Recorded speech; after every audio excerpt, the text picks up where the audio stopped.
Hey everyone, how are we doing? Chuck and Chris back for another edition of the Occupy Fantasy Underdog Fantasy Best Ball streams. Chris, how are we doing this week? 1 week left till Chuck, NFL season.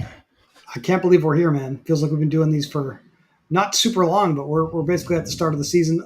Bringing you another stream today where it looks like we're on completely different sections of the planet. You've got some daylight in the background. It looks like it's midnight here on the East Coast.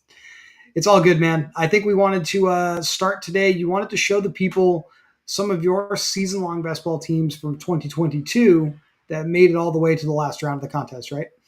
Yeah, so I had two total teams make the finals on Underdog last year. This one is the Pomeranian 4. And this one I wanted to show because I thought this, like me and Chris were talking about before the show, this team is awful. Baker Mayfield, Derek Carr. I hit on zero running back targets, Tony Pollard. James Conner was going kind of high last year, but Mostert, McKinnon, Mixon, like these guys did awesome. But Kelsey kind of got me to the finals, but this is just not a good team. I mean, my best wide receiver, Jalen Waddle, gave me 6.7 points. DJ Shark, 6 point. Like, this is just, you can see I finished 245 out of, I think it was 270 people made this final. So 81 total points scored versus the winner in the Pomeranian, which obviously had Tom Brady, Jamal Williams, Travis It's a little, Etienne. little buck stack there. Nice. Yeah, hit on Mike Evans finally. So this is like the power. Mike Evans had a very low advance rate last season, but he went off in the only week that actually matters when not a lot of people had him. And so, I mean, this guy won by 9 points, third place. He was 20 ahead of third. Like this one very comfortably. And, the running backs, 20 points from the running backs is really important. Getting the top scoring quarterback, of course, but Mike Evans with 44 fantasy points. I mean, these guys did well too. But Even another decent 2022 somewhat zero RB target there, Chuck, with Jamal Williams, because nobody knew at that point that he was going to turn into a touchdown machine. So just another example of we're all going to draft a lot of, well, you and I have drafted a lot of teams. Our viewers are going to sit down and probably draft a few teams for these contests before they close and the season kicks off. And you might look at your roster at the end and be like, I don't know if this is going to be the team. It doesn't look that great. Well, look at some of these teams here that made it all the way to the end and won some big prizes, or at least had chances to win big prizes. You just truly don't know. Yeah, and that's what I'm hoping to kind of illustrate with my. I had my Puppy 3 finals team. I think this is a lot more interesting to look at. So, this is how we did in the regular season. We advanced a little, almost a 20 point cushion Mhm. between first and second. Maybe what is that, 35 points until third. So this one advanced pretty comfortably. And we can see we got most of our points from our elite quarterback. Davis Mills was probably completely unnecessary on this team. Maybe Goff and Hurts had the same bye week or something. But if you draft an elite quarterback, we really only need one other quarterback, and we're just hoping they fill in the bye weeks. Javante, we lost early in the season, so he barely contributed. And the rest of the running back room was not impressive at all. Zeke, he was okay. Cordero Patterson, kind of a disappointment. Rashad White, Kenneth Gainwell, so you see us drafting a lot of 5 running back teams, and you might think, well, this is a really weak room. But then, you look at my receivers here: Justin Jefferson, AJ Brown, DK Metcalf, Devonta Smith, and then Christian Watson was a later round pick. You can't get this team this season. This is impossible. This would be the best team in Best Ball Mania if you put together this group. And then TJ Hawkinson with the midseason trade was probably pretty lucky. Tyler Higbee, good backup running back. But one thing pretty interesting here: Kendrick Bourne contributed exactly 0 points during my regular season run, but we still advanced this team. And then first week of the playoffs, let's see here. So Jalen Hurts put up awesome score. We only had a 5 point cushion to advance. The top two advanced here, so this one was pretty close. We needed every point from these guys. Again, the running backs did not contribute. They did just enough, I guess, because I only had a 5 point cushion. But the receivers, Justin Jefferson, AJ Brown, Devonta Smith, awesome games. We'll take them. MVS, good game. But Tyler Higbee and Hawkinson, no points from the tight ends. We still got the advance through. So we got a lucky pod there. Week 16, I think, is the most interesting week to look at because Jalen Hurts was not playing, but we got lucky with a 26 from Jared Goff, our backup quarterback. Again, the running backs did not really contribute. Just 10 points is all we needed here. And I crushed this pod. Only one advanced, and we had a very strong cushion due to Justin Jefferson going off, Devontae Smith going off, and Kendrick Bourne, who contributed 0 points during the regular season, had a very low advance rate when undrafted in a lot of drafts last year, gave me 22 points. And while we probably didn't need it in this specific pod, just again illustrating the power of low advance rate players, but I think this right here, TJ Hawkinson giving me 29 and Tyler Higbee 26, was very key. And so we got all that here, but then when we got to the finals, I finished 122nd. I think it was a 200 person final, something. Mhm. 200 was a min cash, so we got a little more than a min cash. I think I basically broke even in this contest, which is fine. But Jalen Hurts, again, we didn't have our elite quarterback in the most important week. Jared Goff put up a respectable 22. Very happy with that. Cordell Patterson did contribute, but we didn't get 10 from any other running back. But then the receivers, complete disaster. Justin Jefferson, 2 points. Christian Watson, 1.6. DK Metcalf, zero point 0.8. So my top three, like three of my top five guys contributed 4 points total in week 17. So pretty disappointing, but it just kind of goes to show the variance in these playoff weeks and just why week 17 is so important. Like the winner in this pot, if you notice the winner here, 168 in the puppy, the winner in the Pomeranian put up 180. And so just getting to the finals is huge. And this guy, he didn't even have Mike Evans. He had Devontae Adams, who also had a very low finals rate because he was awful in the playoffs. AJ Brown, Jacoby did just enough. Got 10 points from the tight end. But DeAndre Swift, Jerick McKinnon, he only had three available running backs, and all three of them ended up making his, I guess his roster in the final week with Daniel Jones. So I thought that was just pretty interesting to show the variance in the playoffs and that it's a lot of luck. And we're trying to do is give ourselves a few percent chance more to get there. So before we start the draft, Chris, any more thoughts on this? No, I think it's really good to kind of show practical examples here, Chuck. Definitely good to walk through some of these builds that look pretty similar to the builds we've been doing on the shows here, because I think some people might take away. I've seen some comments and questions in our Discord like, so are you guys just drafting bad running backs on purpose? I think that was literally a question we got. And to some degree, Mhm. like the answer is like the short answer is yes. But the real answer is it's more about the cost you have to pay for those assets. Mhm. Running backs have access to a higher ceiling lower in the draft board, depending on what happens within the position groups on their teams throughout the season. We're not going to know who the right RB2s, RB3s, even RB4s and some of these teams are to own, but we do know that some of them are going to have those spike weeks. So we want to have exposure to Mhm. them on our rosters alongside the elite receivers, like you showed everybody in your teams here.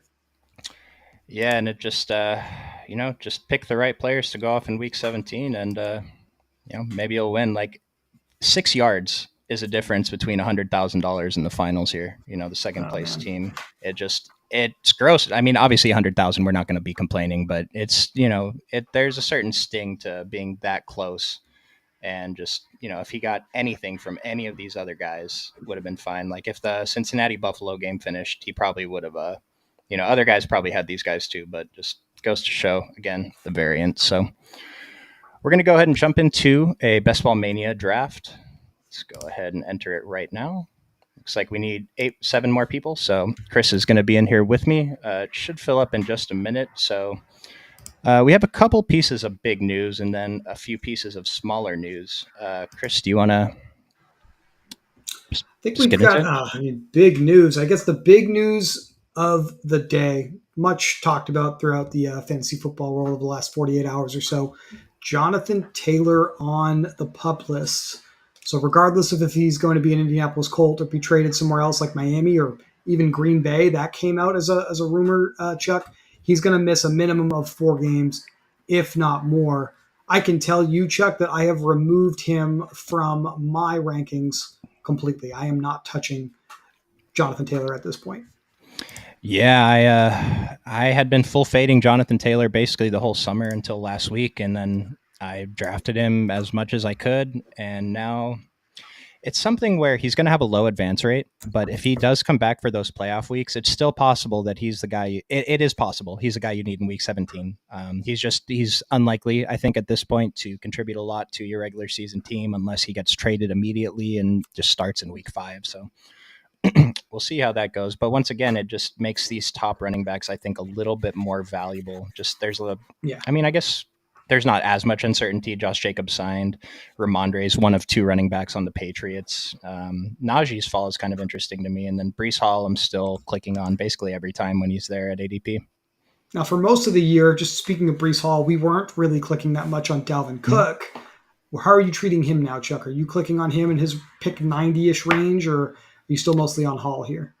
Yeah, I'm basically completely off Dalvin at this point. There's just I'd rather take DeAndre Swift, Khalil Herbert, AJ Dillon, Zach Charbonnet, and I could be wrong. It might not work out for me, but I just think Brees Hall's a better back. And I'm thinking about who's more likely to give us a spike week in the most important weeks, week 17. I think it's still Brees Hall. So I have a little bit of a decision. Probably just go with CMC here. Yeah, I think it's pretty safe to take him when he slips to 4, typically going pick 3. I mean, Cup should be good to go here, Chuck, but I Mhm. mean, got to be a little concerned about the soft tissue injury there to start the season. He's going to be less than 100%. And I mean, I have a little bit of Cooper looking through the first round picks. I was just doing this before the show and before we talked about your finals teams. I have a decent amount of Cup, but the first round picks that I'm super underweight on, I got 4.5% Austin Eckler, and I guess he's a first round pick now, even though he hasn't been for most of the best ball summer. But I only have one share of Nick Chubb, who just went. Okay. Okay. Hopefully, he just went. Are you trying to get more Nick Chubb though? I know we took him on the last stream. Yeah, I am. It's difficult when I don't pick on this end of the board. Interesting, Amon Ra going ninth, like we talked about a couple shows ago. That seems to be happening a little bit more. Was considering that there. All right. There is. I might be able to get a player that I like here in the second round, depending on what MMA Guru decides to do. I'm going to take Steph Diggs here. I like it. And what I think has been kind of interesting to see, probably correlated with the rise of Chubb going into the first round, Amon Ra getting selected a little bit more the end of round 1 here versus the beginning of round 2. There has been a slide for a definitive first round wide receiver going around pick 7, 8 most of the season this month. I'm trying to have a pregnant pause here and build it up. He's still on the board. It's AJ Brown. I don't think AJ Brown should be a second round pick, Chuck. So I'm willing to kind of punish the pods here that are letting him fall. And I mean, Diggs and AJ Brown as a start, like we literally could not do this for Yeah. like most of the season here drafting in this contest. Yeah, I love it. And like, we're not going to really get to stack these guys with their quarterbacks, but it doesn't really matter. We're getting AJ Brown at 14, Stephon Diggs at 11. They're both guys who can potentially be the overall wide receiver one this season. So Josh Jacobs at 13. That's the earliest I've seen him go in probably a month or two. Yeah, I mean, we've gone third and fourth round when people were potentially not expecting him to play or at least miss a little time. I do think it's a little bit of an aggressive selection there, Chuck. But I mean, it's certainly we know what the ceiling case is. He just gave it to us in 2022.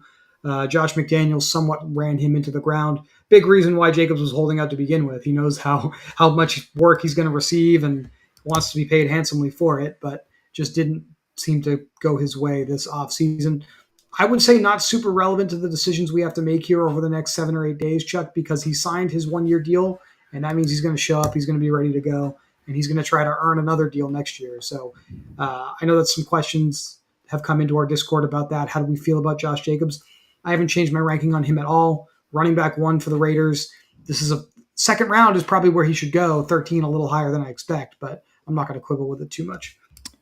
I have so much trouble with this pick because I don't feel great about anyone. Like, I would take Derrick Henry. Like, I'm going to take Derrick Henry, I guess, but taking two running backs in a row is not something I love doing, especially this combo. I seem to end up with this combo a lot, but it's basically for me Derrick Henry or I don't know, Patrick Mahomes or Devonta Smith and hope Jalen Yeah. Hurts makes it back to me. But I'm having a lot of trouble with this 2-3 turn. Do you have any like default guys that you just take basically every time, or are you mixing it up?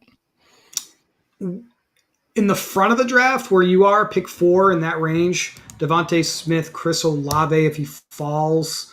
T. Higgins was going in the second round fairly regularly for most of the year, Chuck, and now he seems to be going at the beginning of the third, which is kind of interesting, but I still am okay with clicking on him there.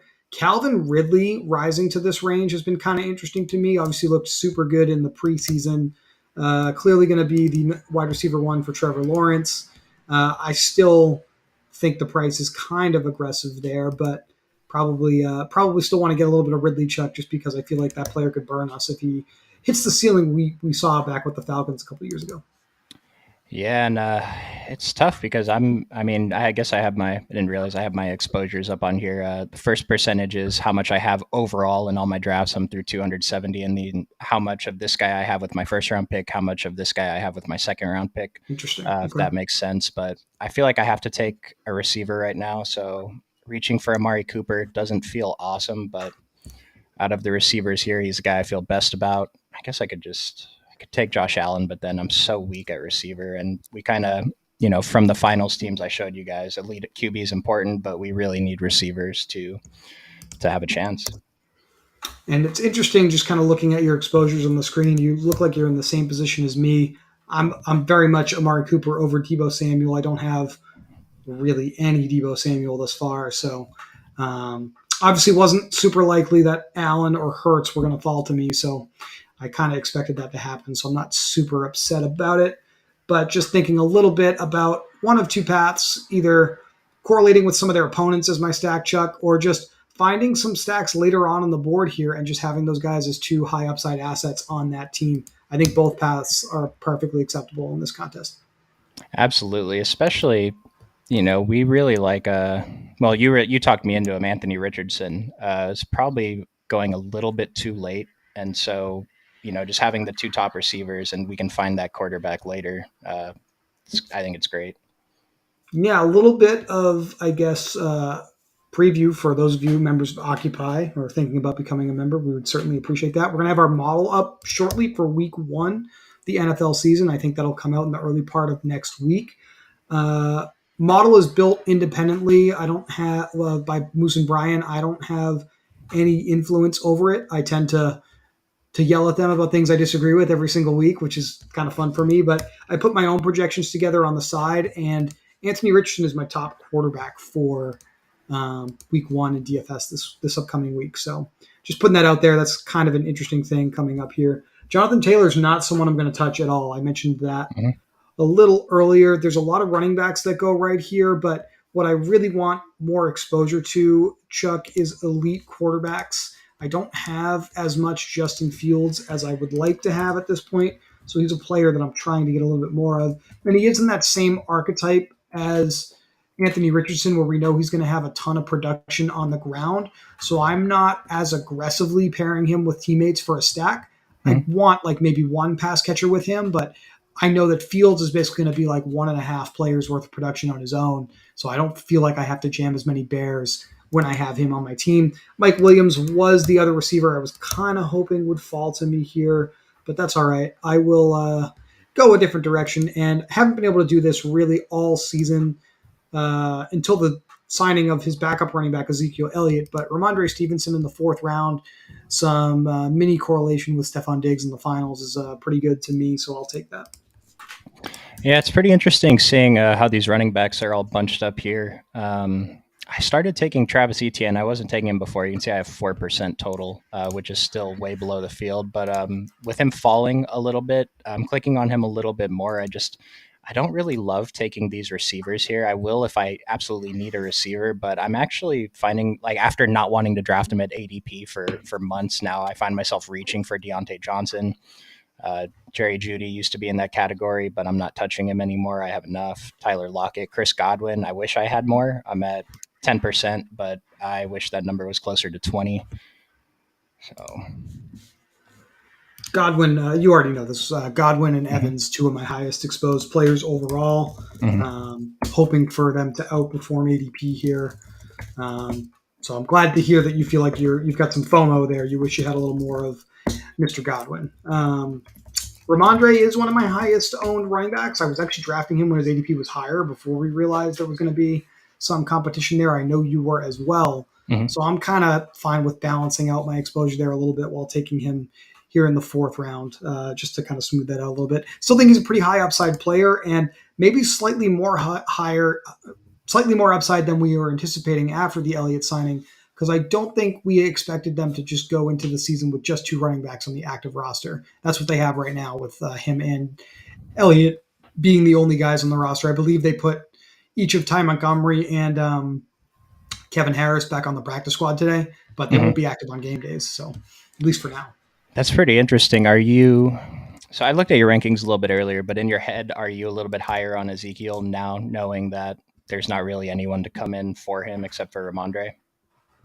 Yeah, I think we have to be higher on both, right? We have to Hmm. treat Mondre as kind of the RB1 for sure. But obviously, if anything happens to him, Elliott's going to walk right into one of the best roles, I think, in the league, because the Patriots are going to be probably fairly run heavy, try to utilize these running backs in the passing game just to kind of hide Mac Jones a little bit. So obviously, Elliott will walk into a pretty big role. I mean, now we're just super just speculating out in the open here, and I know you're Yeah. working on a pick here, so I'll keep pontificating a little bit. But I mean, the other thing to be aware of there that can happen that we won't know while we draft over the next week is that obviously running back goes down like that on a pretty thin position group for any team. They're almost certainly going to work out some players and sign somebody, Chuck, or make a trade or something like that. Hmm. And that's how some of our rosters can kind of change mid-season. I mean, you showed us a roster where you had Baker Mayfield in the finals playing for a completely different football team than the team you drafted him for. So a lot of things can change. And he put up a 4 in the finals, so that was cool. Not the best example as far as results go, admittedly, yes, but I think you understand what I was trying to say there. So Absolutely, yeah. And it kind of makes me think about I made that statement that Mac Jones is not going to be the guy you need in week 17. And it's kind of similar. Like, just some of these quarterbacks just don't really have that ceiling compared to these elite quarterbacks. And we saw Daniel Jones and Tom Brady win it last year. But, uh, I mean, I don't know. It seems like an unlikely outcome that one of these guys or two of these guys drafted down here are going to put up 35 plus again. really interested to see who gets the Jonathan Taylor landmine here in this contest. Got to be careful and not time out. I've got two landmines back to back sitting here for me with him and Judy Hmm. right at the top of ADP here. I am also not really touching Judy anymore at this point, Chuck. I think the risk far outweighs the reward, especially because I also have a pretty healthy amount of him already. Hmm.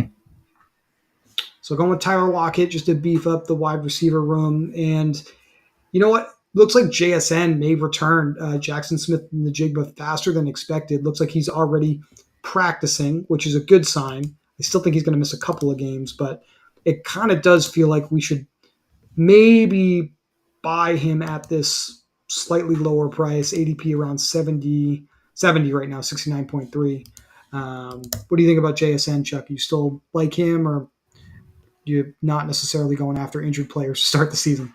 Oh, I love targeting JSN. He's already practicing. Like I said, he'll probably miss a couple of weeks. And that was one thing I wanted to ask you about. I noticed that in your rankings, you had him pretty low, projected for, I want to say 71 targets, 70 targets. And so are you going to be in on JSN if he falls? If he comes back to me in the next round, I definitely will consider it for some correlation purposes. Just because obviously didn't talk about it, but I took Lockett. It would be interesting Mhm. to have two assets to pair with Geno Smith. But 70 targets. I have JSN right now projected to miss 3 games. That's why that number is where it is. Okay. So if he plays the full season, I'm just kind of playing with my workbook right now. He's closer to 90, which I have him clearly as the wide receiver 3. I've Mhm. got Metcalf for around 140 targets, Lockett for about 130. So obviously, if JSN steals a larger role from Lockett, let's say, and he sees closer to 100 plus targets, like that's kind of the issue with putting out one number for a projection, Chuck. I'd love to maybe for 2024 add this to my list because I do it weekly, at least on internal stuff when I'm looking at some of our DFS content and projections. I will look at like the range of outcomes, ceiling and floor based off of team play calling rates, historical production for the players over the last calendar year of games if they've got a large enough sample, and then I'll even extrapolate and use like positional standard deviations to apply those to rookies and stuff like that because we don't have the the game logs, if you will, to project their own production, right? Some of these players would look more interesting if you could see like what their actual mathematical ceiling is, because not every player is equal. Gabe Davis, for example, is going to have a similar median projection as some of these wide receivers that are going around him, but obviously the spike week potential and the ceiling there is going to be massive. I think you go back to that playoff game against the Chiefs from a couple of years ago. I think everybody can visualize what his ceiling is, right? So Yeah, he's another guy who's jumped up a little bit higher than I'd usually like to be taking him, Gabe Davis. But my bags are loaded on him, so I'm comfortable if I don't take him that much anymore. I had a decision here. I know that you took Chris Godwin and Lockett. It's probably like the best combo, like my favorite combo at these two picks. Your team looks awesome so far, but I did go for JSN. Hopefully these receivers can help make up for my lack of not having one of the top guys. what how are you feeling about this James Cook rise? He's gone pretty high over the last couple of weeks with the reporting that he's clearly the number one running back for the Bills. I like him. I mean, obviously, we want good players on good offenses. That's a macro we've discussed on the shows many times. But round 6, round 5, even, I'm starting to get a little leery of that price for him. There's just so many running backs I like going a little bit later. James Conner, Montgomery, Javante, basically everybody except for Rashad White. I'd rather take over James Cook. But I mean, we talked about it on stream. He's never handled a large workload. It's not to say that he can't, but it's just hard for me to think. He's never done it at the high school level. He probably did at the high school level. I didn't go back and look, but he didn't do it in college. He didn't do it last season. And so is it possible that he gets fed 15 carries a game plus a couple catches? Maybe, but I'm not sure. My bags are loaded on Damian Harris. It's unfortunate to see him fall because it makes me nervous, but he's still a guy I'm interested in. We saw him get the goal line carry in the preseason game, so that's good for his outlook.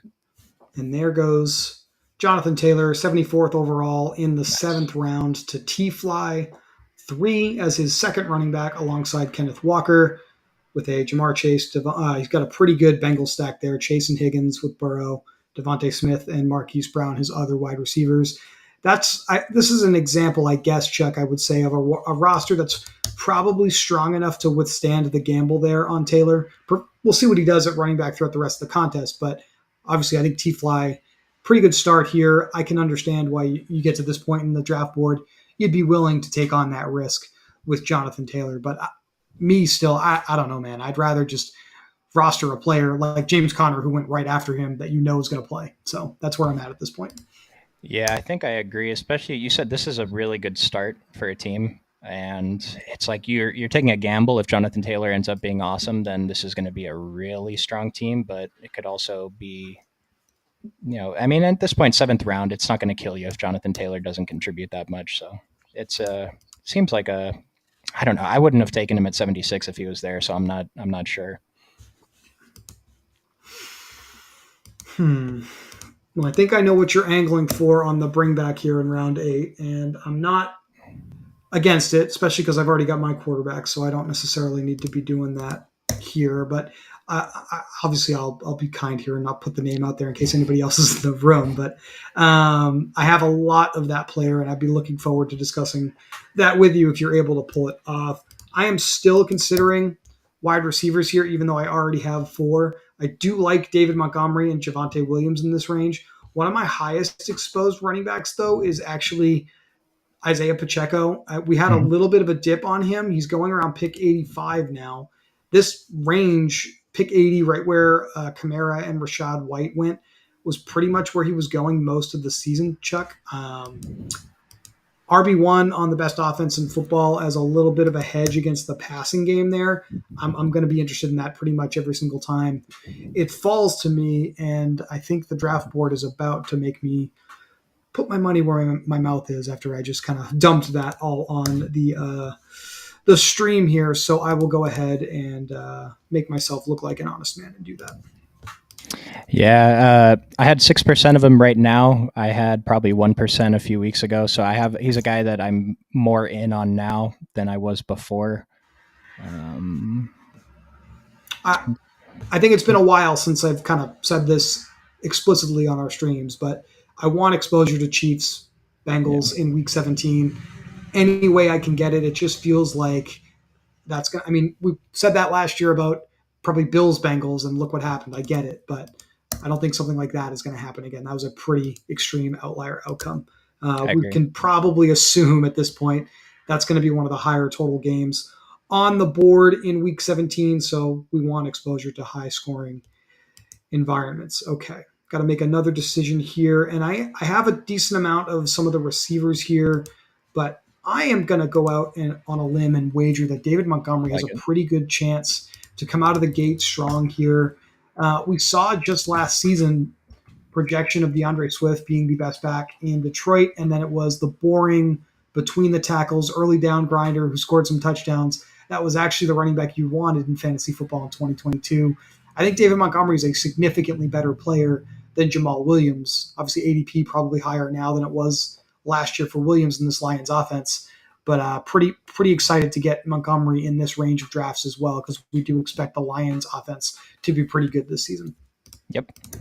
Yep. And with Jameer Gibbs coming up to pick 30, I took him a few times, but it's getting pretty tough for me to be in on him there. I'd rather take Cooper, Keenan Allen, probably Mark Andrews, Lamar Jackson. So I am a little surprised at the Elijah Moore price kind of dipping a little bit. The usage in the preseason was pretty strong there, very creative with him. Cleveland when the starters played. Um, Sky Moore rising to 89, going right before Elijah. Brett Veach, the Chiefs GM, pretty much outright said that Moore's going to be an every down player for them and two wide receiver sets. So, initially I was skeptical of his ADP rising into the top 100 picks, but you get a starting wide receiver with Patrick Mahomes. I don't think anybody's going to complain about that. So I can gamble that Anthony Richardson's going to be available in my next pick because all three of these guys have Mhm. their elite quarterback already. But if I skipped on Anthony Richardson now, I'd be taking Brandon Cooks, who, if I don't end up getting Anthony Richardson, I feel like it's going to be a disaster. So I'm just going to go for it just in case something funky happens with these next six picks here. And I tend to do that too.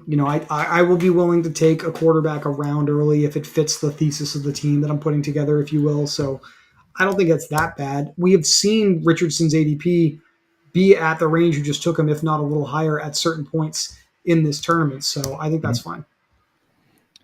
And then probably going to target my favorite backup running back for that week 16 correlation. And then Mm, I've been able to get Hunter Renfro basically every time I want. So might try to target him towards the end of the draft too. I like that for your Raiders Colts stack. A dome game in week 17, also probably a pretty good environment to be invested in. Certainly something I think we probably should think a little bit more about as far as December football goes throughout most of the country. So I like where your head is at on this team for sure. I'm not exactly sure what direction I'm going to go with for my game stack. I mean, I have Justin Fields, so I guess I should try to do something with Atlanta, but there's just not really a ton of players on Atlanta that are worth forcing. So we'll see how that goes. It's really just Tyler Algier and maybe Mac Hollins in the very Yeah, last round, but yeah. it's still So tough. yeah. So, I think I might be looking at a secondary quarterback. I mean, Geno Smith at the back end of this turn here, though I'm probably competing with the Metcalf owner and the JSN owner who's currently on the clock. I don't think is going to go quarterback back to back, but you never know. So, I was going to take Brandon Cooks 15 picks past ADP, but he beat me to it. I feel like Traylon is a good pick at this ADP. Even though I have Derrick Henry, it's fine.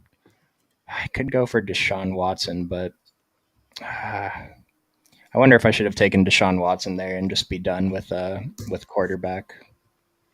with Amari, you also have Deshaun a little bit behind ADP. That I don't think you made the wrong decision per se. We won't know for 3 months, but Yeah, Burke's kind of an extreme discount here. He was going in that Gabe Davis, JSN, Marquise Brown, Mike Evans range just a few short weeks ago. So, if he comes back from that injury faster than expected, bigger role than expected, which is definitely possible because if anybody has looked at the Titans' depth chart at wide receiver recently, you've probably been paralyzed with fear looking at the lineup they're going to be throwing out there. So I think there's a lot of upside with Traylon Burks in the ninth round for sure.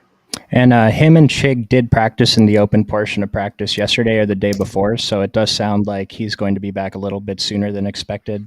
Someone posted on Twitter that for the injury that Traylon Burks had, it's typically 6 weeks to return to 100% production. So hopefully that's around week 3 or week 4. And because if I had receiver instead of Derrick Henry, maybe I would have gone for Deshaun, but just I really need to get another receiver who can possibly give me those big spike weeks. So I've been trying to figure out my two highest owned players in this tournament overall are Tyler Boyd and Juju Smith Schuster, Chuck. And I'm trying to figure out why. And the answer is if you look at the players still available here in round 10 and 11, those are the guys at receiver. yeah. And we're pretty receiver heavy on this channel, on this stream that we've been putting out 2-3 times a week in Best Ball Mania. So I mean, I'm going to do it again here. I'm going to go with Tyler Boyd because he correlates with Pacheco, and I've got my skinny stack there of Chiefs Bengals taken care of. But about a third of my teams have Tyler Boyd on them, Chuck. It sounds a little high, but for a wide receiver 3 on one of the best offenses in football, I'm gonna put my head on the pillow and feel okay with it. Yeah, I mean, same. My top 3 guys are DJ Moore, Tyler Boyd, and Juju. I don't necessarily love it. It's kind of scary, but just where they're going, it feels right. Maybe DJ. Well, I'm going to get some closing line value on DJ Moore, although I think he's probably going a little bit too high now. But with Tyler Boyd, standalone value, something happens to T or Chase, he's probably going to be awesome.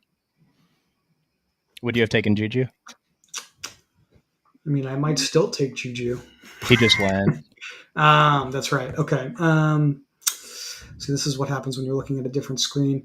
I am going to just go with my favorite Washington Commander running back, almost a 4 round behind ADP, Antonio Gibson. I like it. I probably have, I don't know what it said, but probably like 12, 13, 14% of Gibson versus my 1% Robinson, which does Antonio Gibson outscore Brian Robinson 14 out of 15 seasons if we sim it? Probably not, but Probably not. It's probably still in coin flip range. I would put one in 7, 1 in 8, and that's kind of how I have him projected. I have Robinson for about 9.5 fantasy points per game on average. I've got Gibson for a little under 11, and I think that's just because we expect Gibson to be a little bit more active in the passing game. But mhm. obviously, the spike weeks are going to be there. Robinson maybe will be more active in the passing game than we expect. Gibson may have more goal line opportunities than we expect. There's a lot of ways that can go in different directions, but I would just say those two having ADPs really close to each other, it does make sense to me because I think they're pretty similar in usage to like the AJ Dillon, Aaron Jones group, which is a group that the ADP doesn't make a ton of sense to me because there's like a Mhm. 4 or 5 round separation there. So if I were you, and not that we're really in a point where we have a ton of time left in the contest to flatten this out, but I would probably try to get a few more shares of Robinson, especially on some of these teams where we're taking uh, running backs with like asymmetric upside. Obviously, if anything happens to Gibson, Robinson's going to have a big role, and vice versa. So those are the players I think we like for the type of rosters we tend to build on this channel.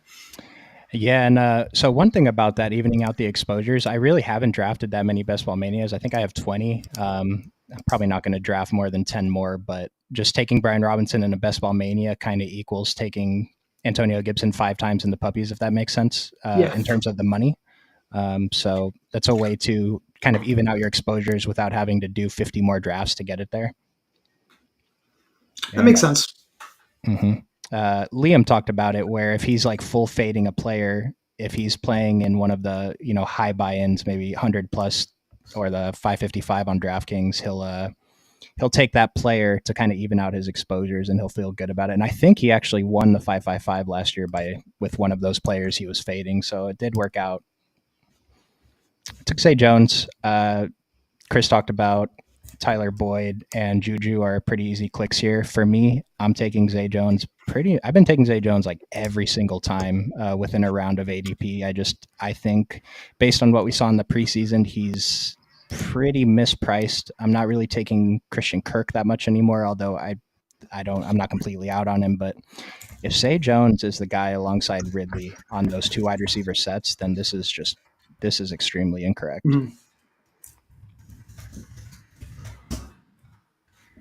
We have a comment from Um, David. Looking forward to riding with you guys for the NFL DFS season. Hoping to get some qualifier ticks this year. Hey, we appreciate you riding with us. Thanks for being here. Anyone else, you have questions, go ahead, throw them in. Or if you just have a comment on anything, we'd love to hear your opinions on what we're doing here. So let us know.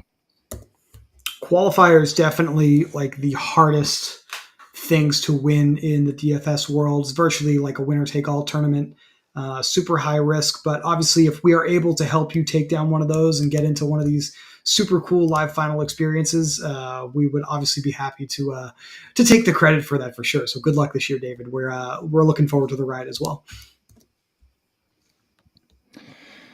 So I took three early running backs, which admittedly I've done it a little more than is probably optimal, but I don't love a lot of these receivers up here. And so I'm going to take one more running back and be done with that and just tack on an extra receiver at the end. There's a lot of guys towards the end of the draft that I think can really help just that I don't have an elite wide receiver that can help get this team through, assuming my running backs don't get hurt. But Gino being here, actually, I probably would have Mm-hmm. taken Jamal Williams, but if I take Gino, I feel like I can stop at two Mm-hmm. quarterbacks. So I'm actually just going to do that because the other option was taking Kenny Pickett to go with Anthony Richardson, but I feel a little bit better with this setup here. Yeah, obviously letting him slide was something that I obviously took a calculated risk on at 110 when I took Antonio Gibson. I didn't really expect him to be here at 131 anyway, so I'm not crying over that at all. Smith with JSN, probably some opportunity. Really, we're both kind of in this boat, Chuck, right now, with some late round tight ends also to tack onto your Seattle stack there as well. With probably Noah Fant would be probably the best option there. Jamison Williams is a player that I have not touched in probably over a month since he had a bad preseason game. I was fine taking him before, even with him missing the games, but I'm just not interested anymore.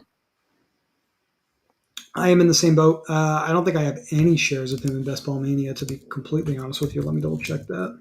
Yeah, I don't. I haven't touched him once, and I will not touch him once. So, um, suspended 6 games. Also got injured in the preseason. It just seems like a perfect storm of reasons for us to not take a player. That's really. I'll just leave it at that. There's a wide receiver here that I haven't taken a ton. In fact, in the few Justin Fields teams I have, I feel like it's when I take this player. It is Darnell Mooney.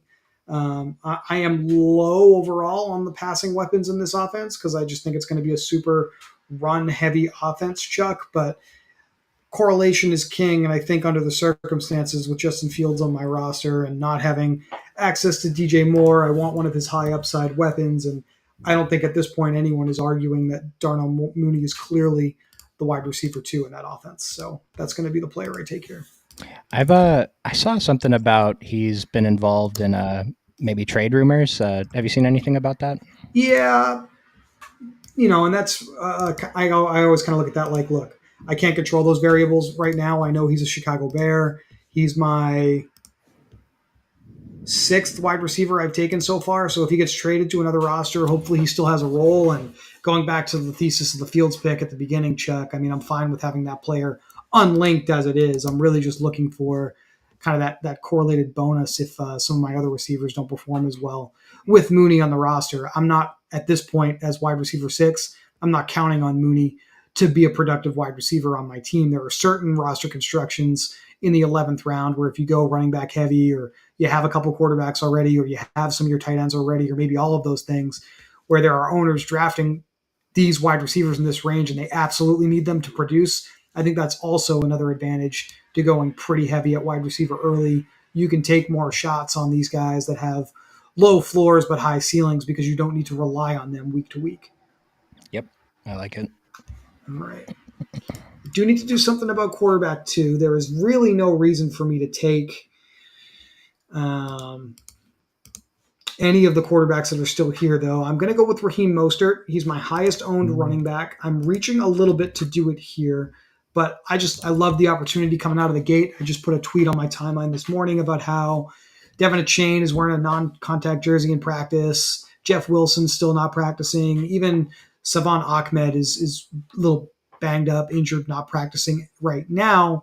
little over a week to go until week one, Chuck, but it looks like we're going to come right out of the chute here with Raheem Mostert as the starting running back on one of the best offenses in football.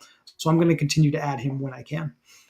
Yeah, I would have taken him if he was still there. If you didn't, so it just seems like a really easy pick at his ADP. You should probably be going much higher than that by now. And I don't believe we're really going to see a ton of receivers go in this range. You just look at ADP players that are still on the board, and it's some of these running backs, tight ends, a couple quarterbacks mixed in there. I do want some more receivers, but with six already at this point, it's time to kind of turn my attention to tight end, backup quarterback with five running backs. I mean, I know obviously you got the draft up. I've got Mostert, Gibson, David Montgomery, Pacheco, and Ramondre Stevenson. I'm going to call it a day at the running back position. If I don't have enough there, we'll go back to what you showed at the top of the show. I'm probably not going to be in the finals anyway. We saw a lot of 4 and 5 running back teams in the finals with worse running backs than the ones that I have now. So, I mean, the way I look at it, Ramondre should be in there most weeks. We only need one of these other guys to contribute. Two of them go off there in the flex. I think this is a pretty comfortable running back room that you have here, and I'm done at running back as well with just 4. I took 3 early. Have Tyler Algier here. No reason to take anyone else. If these guys get hurt, just have to eat it. yep, it's the way it goes sometimes for sure. That would be kind of funky. Still trying to decide how exactly I want to backdoor another stack at quarterback. I kind of think I want to be a little more open now that we've done several of these and I've kind of landed on some conclusions. I think people draft thousands of teams have probably come to a long time ago. Relative to the concept of the bye week at quarterback, Chuck, and I know you got a pick coming up, so I'll keep talking here for a minute. I am maybe focusing a little too heavily on correlated upside throughout my teams. But for example, Justin Fields, my quarterback one, he is on bye in week 13. It's not necessarily true that I'm looking for correlated stacks in the playoff weeks with my QB2. I'm really thinking, especially at the draft capital I invested in Justin Fields, that I need a quarterback that can start for me in week 13, right? Like if I get anything else out of him, that means either Fields didn't play so well or he got hurt or something else went drastically wrong. So I think I should be more open to having an uncorrelated QB2. I'm just looking for a starter that can give me 10 to 15, hopefully 20 points for that 1 week that Justin Fields is unavailable. Yeah, I mean, if nothing else, I'm completely comfortable taking Baker Mayfield, Ryan Tannehill as my second quarterback when I have one of these top 6 guys. Like we kind of saw it right here on the regular season team. Jalen Hurts contributed 320 to my finals team. Goff contributed this probably 1 week when he went off, and then Davis Mills contributed 1 week. So you're really not losing much. And the thing with having 2 guys with the same bye week, I don't know that it's that important for quarterback if the 2 are pretty good quarterbacks. So Yeah, I hear what you're saying there because hopefully you've just outpaced the field by enough total points over the life of the 14-week contest that you can survive that fall, or hopefully you have some ceiling at some of your other positions that can make up for your zero at that one position. I'm a little more comfortable doing that at tight end than quarterback, but I do understand what you're saying and where you're coming from. All right. Well, it's kind of fallen right to me. Jared Goff, Russell Wilson, Kenny Pickett are all here. Brock Purdy, even plenty of quarterback options. But what I was saying fell to me is Cole Kmet pairs with Justin Fields. I've got a double stack with the quarterback, which I wasn't trying to do on purpose, but I'll take it when it's available. yeah, it's hard to pair up Justin Fields with someone if you don't have DJ Moore. So grabbing both Mooney and Komet, I like that.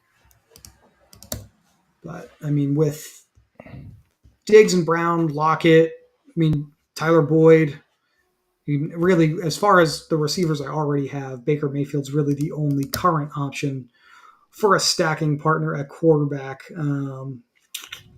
So I don't think I'm going to force quarterback here. I really don't love what else is available, though. This is a really tough range on the board. I think I am going to go with Kenny Pickett just because I do think there's a player that I can get as one of my last wide receivers that I think Mhm. would be fine. And, obviously didn't look at this right live on the show, but if we go ahead and take a peek at the Steelers schedule just to bring the concept home here, who we got in week 13 for Pittsburgh this season? We've got the Arizona Cardinals. That should be a matchup where, I mean, obviously a lot can change in 3 months, but Arizona projected to be one of the worst teams in the league this year, one of the worst defenses in the league this year. Pittsburgh looked pretty efficient, pretty awesome in the preseason. It's only preseason, I understand that, but maybe that's a week where Kenny Pickett puts up a big number for me, and I feel pretty good about having him for the 1 week. And I feel like Kenny Pickett's one of those late round guys that can give us 25 plus ceiling in the playoff weeks, possibly. So feels good. All Let's right. see. These Slim pickings at this point. yeah, these Contest Carolina thins out guys. real quick. It's like Adam Thielen is someone I wasn't that interested in, but now I'm kind of interested in him and Mingo more than I was, especially with DJ Shark's injuries. Just what we saw from the few preseason snaps that Bryce Young played. It seems like Adam Thielen could be pretty strong here, and Jonathan Mingo could have a higher than we expect target share, and he's going pretty late. Doesn't really cost anything, so. I know we both said we were done at running back, and I think that is correct at the round 12 spot with the running backs we have. But I will say, on the other side of the Mostert Wilson coin, I love Jeff Wilson as well at a lower cost here. These Mhm. guys were virtual, true like tandem running backs on the Dolphins last year after Wilson was traded there in the second half of the season. So you can get Wilson a couple rounds behind Mostert. He may have a slow start to the season, but he will have his opportunities to start and get a handful of touches week in and week out. So Mhm. another late round running back, I think, down here that I think is one of the better ones to consider. Yeah, this range gets tough. I'd mostly be clicking on Jeff Wilson if I needed a running back. I went for Greg Dulcich. I wasn't taking him too much when he was going slightly earlier, and then he fell because of his usage in the preseason. They traded Albert O. I think Greg Dulcich is kind of a value here, and I don't really hear anyone talking about that. What do you think? I mean, we know what the talent is. We saw the fantasy numbers last year. My concern is that it does seem like Adam Troutman is the starting tight end right now. Obviously, Mhm. there's room for things to change. There may even be room for two tight ends to play slightly different roles. Maybe Troutman has a little bit more role in the blocking or in the running game blocking, especially.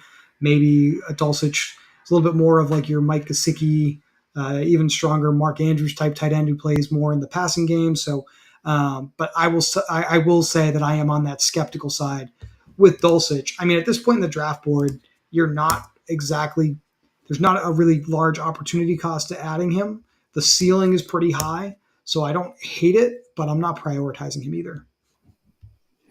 Yeah, I think I don't know what it was, but I have very few percent. So if it doesn't work out, I mean, I'm taking two more tight ends anyway. There's two guys I find myself taking in pretty much every draft when they're available at tight end. So we'll see if I can grab them here.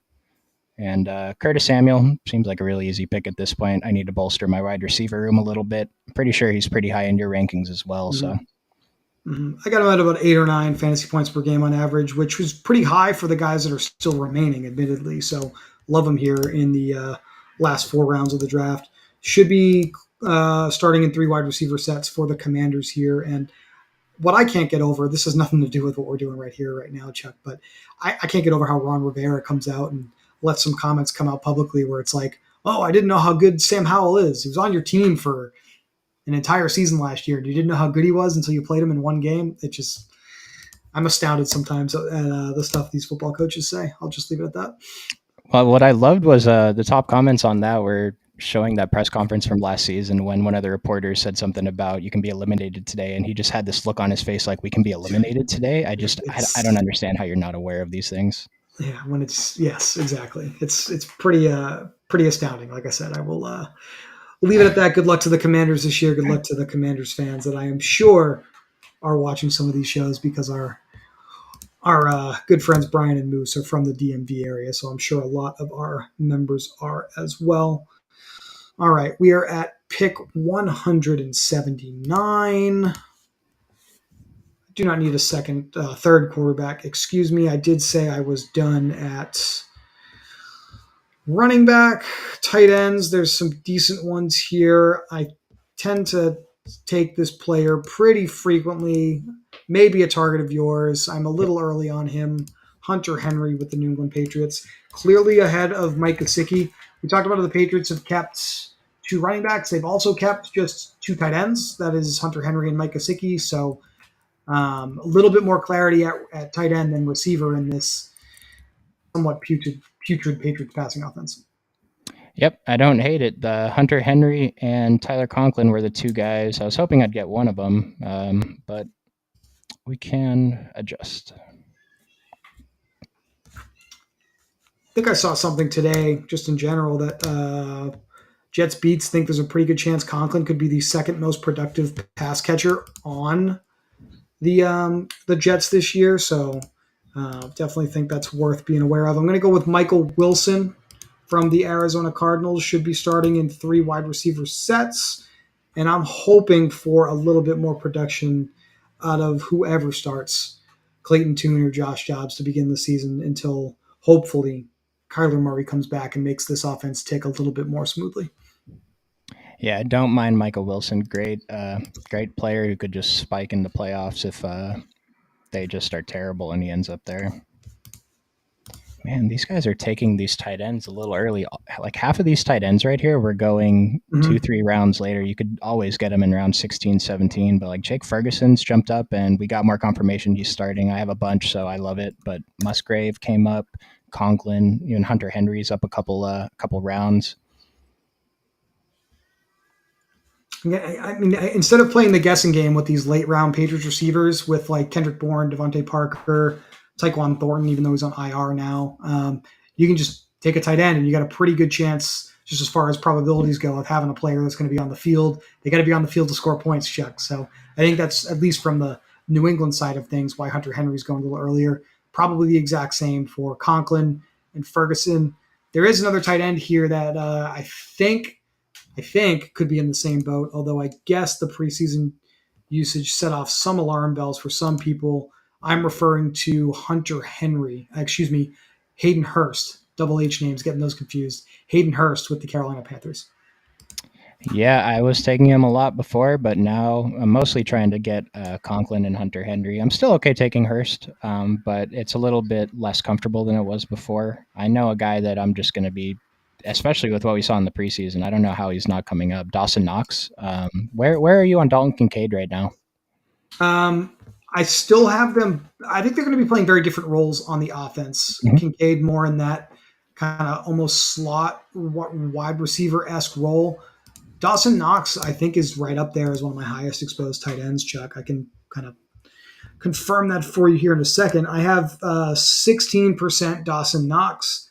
I have 12% Dalton Kincaid. So obviously, I'm taking both. We like players on good teams, Yeah. but I don't think either one affects each other that much. There's probably going to be a lot of situations where they're both on the field together because the Bills' wide receiver room is pretty weak. You may see a default offense for them where it's two wide receivers with Diggs and Davis and two tight ends with Kincaid and Knox on most plays. So I Mhm. think both are viable here. I like it. And Dawson Knox is definitely my highest owned receiver. I have 22% compared to 5% Kincaid, but I'm comfortable with it. So hopefully it works out.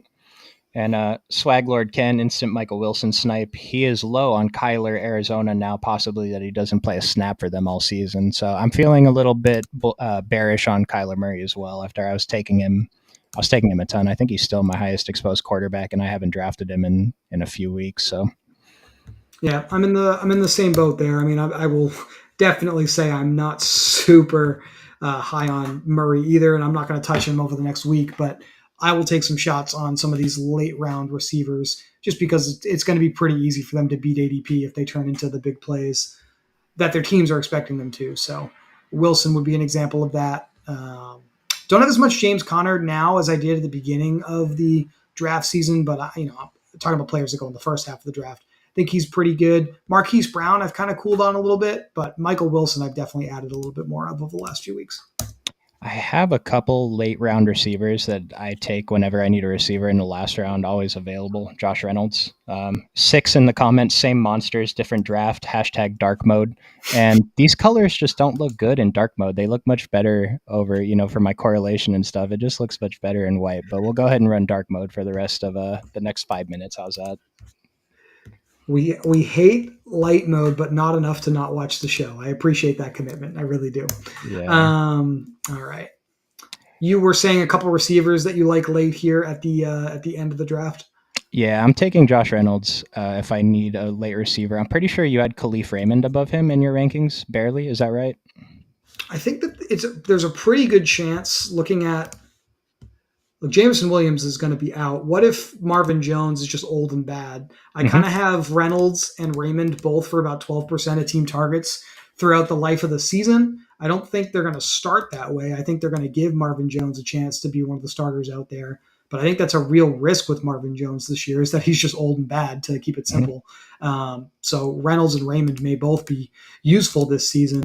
Reynolds, I want to say Underdog here has some stats out for the game next Thursday. It's got a yardage stat of about 30 and a half yards, which I would say is pretty good for a wide receiver three, which is kind of interesting. But Hmm. Khalif Raymond, pretty cheap wide receiver in daily fantasy single game contests for the game coming up here. And just to, I guess, cross promote a little bit as we close the show, I know we're going to be kicking off the season strong with some content around Lions Chiefs to start the season. I'm sure Brian is pretty excited to get back into the swing of things here with that in a few days.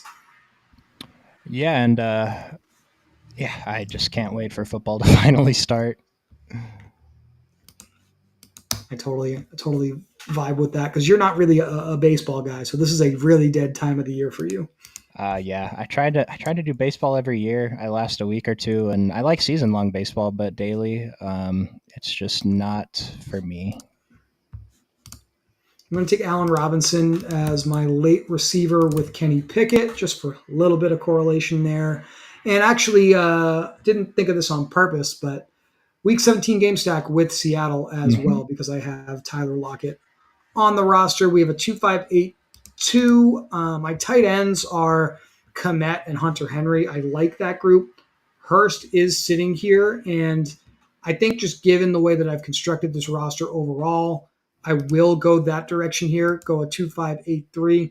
Was considering Mac Hollins as my ninth wide receiver, but I just think it's a little more likely that Hayden Hurst can compete in my tight end room and contribute to this team than Mac Hollins can as the wide receiver nine. I agree. Yeah, would have considered taking Hurst as a fourth tight end, but I'm probably okay with my three here. I took Kate Otten with my last pick over Noah Fant, who correlates with Geno Smith, but Kate Otten is a guy I think should be climbing up draft boards, but isn't. Just we have a little more confirmation that Baker isn't completely terrible. Maybe Mike Evans' groin strain is a little bit worse than their letting us know. So really like Kate Otten, and I know Brian was on Kate Otten for most of this summer, so I'm very happy to click him in the basically last round here. No, I love that pick, honestly, in this offense. I think we are overestimating the Bucks aren't going to pass as much as they did with Tom Brady. That's a Mm-hmm. fact. But I think Mm-hmm. we're overestimating how much that's going to regress.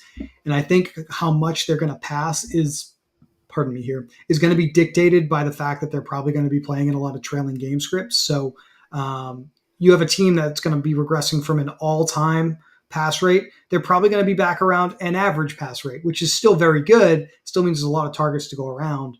And Cade Otton in this range of Taysom Hill, who may not even be the best tight end on his own team, Dawson Knox, Michael Mayer, Isaiah Likely, Hayden Hurst, even like Cade Otton could have a similar to maybe even stronger role than some of those guys. And I did go with Josh Reynolds. I considered Robert Woods. This number to the right of the correlations is how many game stacks I have with other players on my team throughout the season. Houston, would have 11 games of correlation throughout the season, but I'm not too concerned about that. I just care about the playoffs. And who did I take? Yeah, and I think, well, either way, Josh Reynolds, I'm not counting in him for the playoffs. I'm hoping that he just gives me some boosts at wide receiver early in the season. So Mhm. we have a 2-4-9-3.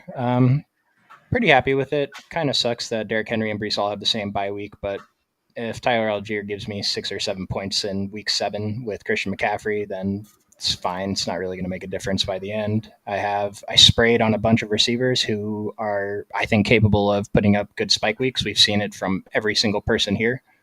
So I'm pretty happy with this team. How do you feel about your team, Chris? I'm a little shocked. I don't know if we've done this once yet in some of our quote unquote battle drafts together. We have the same Week 17 game stack here with Pittsburgh and Seattle, which is kind of interesting. Did not get any bring back correlation with Justin Fields. Happy with my 2 pass catchers I paired with him, and admittedly not as strong as you at the top of the running back room, but still invested a lot of my early picks in what I think will be some pretty good top 25 running backs, let's say. So pretty happy to spray those around. Wide receiver room that includes Diggs and Brown uncorrelated, and then I think a lot of undervalued players as well. So to bring it home and circle back to the beginning of the show, Chuck, we don't know which of our teams are going to be the best ones that we're going to have this year. The ones that end up sneaking through to the finals might be kind of surprising, might look really ugly on paper. So, I'm just shooting for the correlation, drafting players according to the buys on my own personal rankings, because I think that's probably the best way to do it when you invest as much time in something like this as we both do. And just hoping that we can sneak at least a couple of shots through to week 17 and have a nice sweat going. So, but we will talk more about that tomorrow night. I don't know if you wanted to mention anything before we get out of here.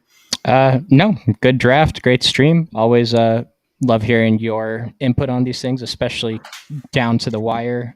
Certain things are more in stone, so I love it. I'm excited to be back here same time tomorrow. All right. Thank you for watching, everybody. Once again, if you have not signed up for Underdog, we've got a promo code on the bottom of the screen here. Get a 100% match on your first deposit. Start playing with up to $200 today if you deposit $100 for that match. Beyond that, as Chuck said, we will talk to you tomorrow for another Best Ball Mania 4 draft. Yep. Like the video, subscribe to the channel, and we'll see you guys tomorrow. Thanks.